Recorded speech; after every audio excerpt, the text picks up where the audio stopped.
हर हर महादेव।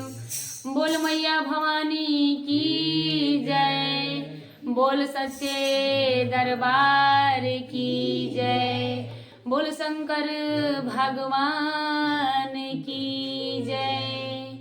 तो आई एक बार भगवान शिव शंकर जी में पार्वती जी में लड़ाई हो गई। कहतारी पार्वती जी ए गुरु बहिना कि हम नैहर जाई। भगवान भोलेनाथ जी कहतनी कि चल जेबू तो हमरा कौनो गम नहीं खे। ऐसे गम नहीं खे गुरु बहिना कि अब हर गाँव में शिव चर्चा होता। नाहियो रहबू तो हमरा के बेरा पर भांग धतूर बेलपाता सब मिल जाई। अब गौरा मैया बड़ा रोष में हो गई, खिसिया गई। कहतरी कि अच्छे ठीक बा, जब रौरा के मिल जाई तो हम अपना नैहर जाई। तब भगवान भोलेनाथ जी कहतनी कैसे कहतनी आई गीत के माध्यम से सुनावतनी। कहतनी गौरा चली जाइबू नैहरवा हमरा गम नइखे। गौरा चली जाइबू नैहरवा हमरा गम नइखे। ए गम नइखे कौनो गम नइखे। काहे गम नइखे कौनो गम नइखे। गौरा चली जाइबू नैहरवा हमरा गम नइखे। गौरा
के देव महादेव की जय। बोल सच्चे दरबार की जय।